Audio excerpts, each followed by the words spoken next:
भारत में चुनाव के कारण शेयर बाजार में गिरावट। प्रभाव में देखेंगे कि बाजार सूचकांकों में तीव्र गिरावट, अस्थिरता में वृद्धि। कारण चुनाव संबंधी अनिश्चितताएं, निवेशकों पर प्रभाव, सतर्क व्यापार, संभावित बिकवाली, sell off, wait and see approach. बाजार की गतिशीलता, शेयर कीमतों में उतार चढ़ाव, राजनीतिक घटनाक्रमों के प्रति संवेदनशीलता। महत्व में जानेंगे कि राजनीतिक घटनाओं के प्रति बाजार की संवेदनशीलता को उजागर करता है, स्थिर शासन की आवश्यकता को रेखांकित करता है। भारत में किन राज्यों में द्विसदनी विधायिका संचालित है? द्विसदनी विधायिका एक विधायी प्रणाली है जिसमें दो अलग अलग विधानसभाएं या सदन होते हैं। राज्य विधान परिषद, जिसे विधान परिषद के रूप में भी जाना जाता है, द्विसदनी राज्य विधायिका वाले भारतीय राज्यों में ऊपरी सदन के रूप में कार्य करते हैं, जबकि निचला सदन राज्य विधानसभा है। द्विसदनी विधायिका वाले 6 राज्य बिहार, उत्तर प्रदेश, कर्नाटक, महाराष्ट्र, तेलंगाना, आंध्र प्रदेश। स्पर्श सेवाओं के विस्तार के लिए एमओडी ने 4 बैंकों के साथ समझौता किया। रक्षा लेखा विभाग ने नई दिल्ली में bank of India, Canara bank, central bank और उत्कर्ष स्मॉल फाइनेंस बैंक के साथ समझौते के ज्ञापन पर हस्ताक्षर किए। इस समझौता का उद्देश्य देश भर में 4 बैंकों की 1128 शाखाओं में स्पर्श पेंशन प्रशासन प्रणाली रक्षा सेवा केंद्र के रूप में शामिल करना है। इन समझौता ज्ञापन के साथ स्पर्श सेवाएं 15 बैंकों की 26,000 से अधिक शाखाओं में उपलब्ध होगी। नोकिया और गतिशक्ति विश्वविद्यालय ने 5G और 6G पर सहयोग के समझौता के ज्ञापन पर हस्ताक्षर किया। गतिशक्ति विश्वविद्यालय नोकिया लॉजिस्टिक्स और परिवहन के लिए 5G, 6G संचार सह युगात्मक अनुसंधान करेंगे। यह समझौता ज्ञापन मानकों के विकास, स्मार्ट फैक्ट्री, ऑटोमेशन, AI प्रयोगशालाओं और वायु, भूमि और समुद्र के लिए परिवहन उपयोग के मामले पर केंद्रित है। यह समझौता ज्ञापन बहुविषयक शिक्षा अनुसंधान के साथ परिवहन क्षेत्र का समर्थन करने के लिए GSV के साथ उद्योग संचालित दृष्टिकोण को बढ़ाता है। NSE ने एक ही दिन में $19.71 बिलियन के साथ विश्व रिकॉर्ड तोड़ा। National stock exchange of India ने कारोबारी घंटे के दौरान अभूतपूर्व 19.71 बिलियन ऑर्डर और 280.55 मिलियन ट्रेडिंग प्रोसेस करके एक उल्लेखनीय उपलब्धि को हासिल किया। NSE के जो CEO हैं आशीष चौहान, NSE ने 31 मार्च 2024 को समाप्त चौथे त्रैमासिक के लिए 1,856 करोड़ का स्टैंड अलोन निव्वल लाभ दर्ज किया। NSE की स्थापना 1992 में। अध्यक्ष हैं गिरीश चंद्र चतुर्वेदी। MD और CEO आशीष कुमार चौहान। GRSE 500 करोड़ रुपए के सौदे में DRDO के लिए अनुसंधान पोत का निर्माण करेगा। Garden rich ship builder and engineers ने DRDO के लिए एक शोध पोत बनाने का ठेका जीता, जिसकी कीमत 500 करोड़ रुपए से अधिक है, जो विशेष जहाज़ों में इसकी प्रतिस्पर्धात्मकता और विशेषज्ञता को दर्शाता है। यह पोत भारत की समुद्री अनुसंधान क्षमताओं को मजबूत करेगा। इन विनिर्देशों के बारे में और अधिक जानकारी दिया गया है। GRSE की स्थापना 1884 में, मुख्यालय है कोलकाता, और DRDO का गठन 1958 में, मुख्यालय है नई दिल्ली।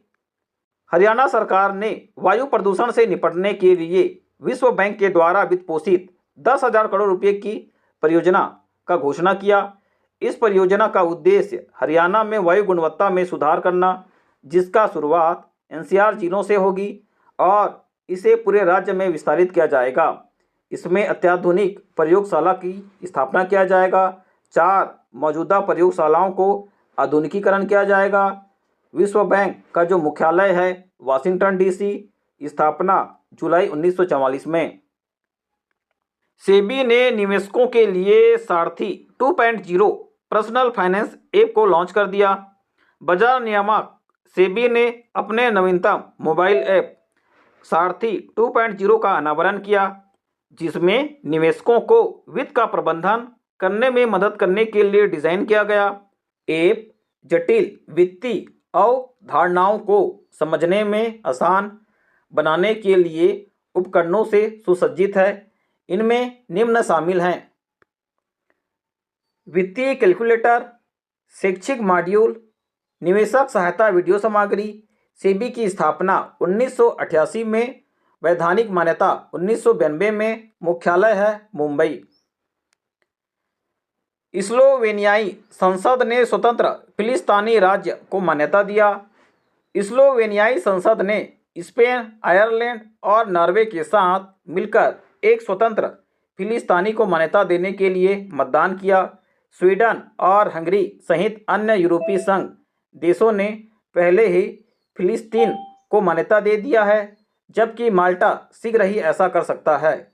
इस निर्णय से इजराइल के द्वारा आलोचना किया जा रहा है, जिसका तर्क है कि मान्यता हमास का समर्थन करता है, जिससे इजराइल फिलिस्तीनी संघर्ष और बढ़ जाता है।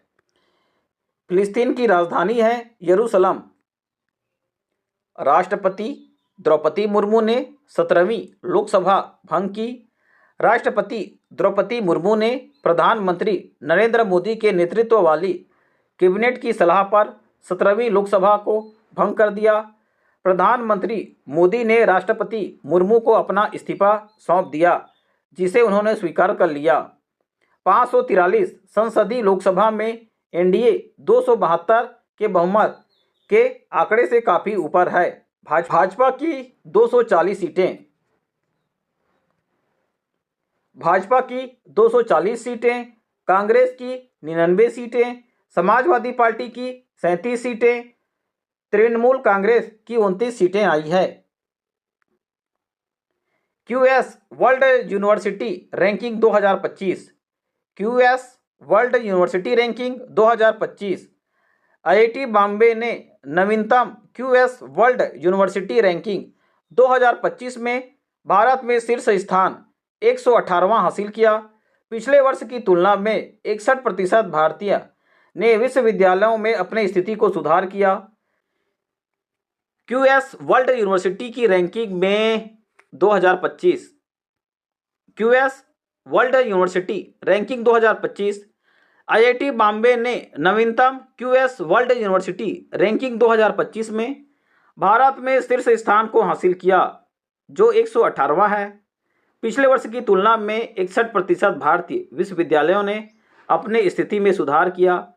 Massachusetts institute of technology MIT ने लगातार 13वें वर्ष विश्व के सर्वश्रेष्ठ संस्थान के रूप में अपना स्थान को बरकरार रखा है। IIT दिल्ली 150वां स्थान, IISc बेंगलुरु 211वां स्थान, IIT खड़गपुर 222वां स्थान। इंदौर में नोटा का रिकॉर्ड बना। 2 लाख से अधिक लोगों ने नन ऑफ द एबव का बटन को दबाया। इंदौर से कांग्रेस उम्मीदवार अक्षय कांति बाम ने नामांकन वापसी के आखिरी दिन अपना नामांकन को वापस ले लिया। बीजेपी के उम्मीदवार शंकर लालवानी ने 10,08,077 वोटों से सीट को जीता है।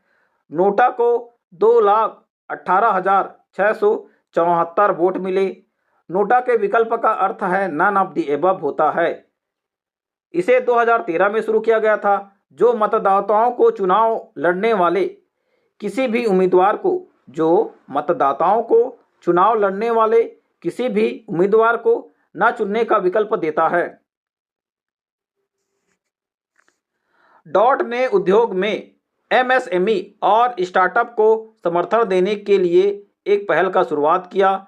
दूरसंचार विभाग डॉट ने 5G 6G प्रौद्योगिकियों के माध्यम से डिजिटल परिवर्तन को बढ़ावा देने के लिए MSME के बीच उद्योग 4.0 बेसलाइन सर्वेक्षण का प्रस्ताव को पेश किया।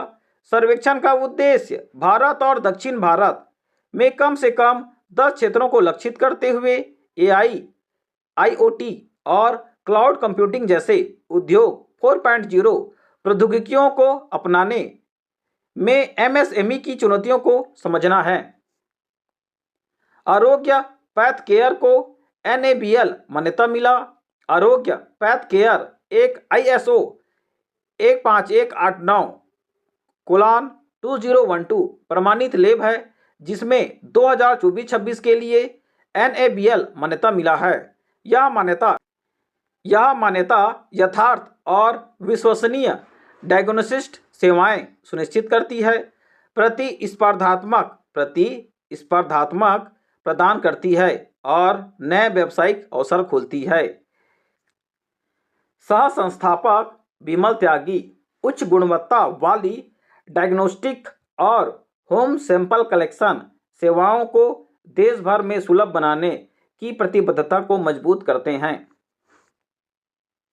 इस प्रकार से आज का करंट अफेयर हो चुका है कंप्लीट। कल आपसे मिलूंगा नए करंट अफेयर के नए रोचक तथ्यों के साथ। आप स्वस्थ रहें, मस्त रहें, पढ़ते रहें। जय हिंद।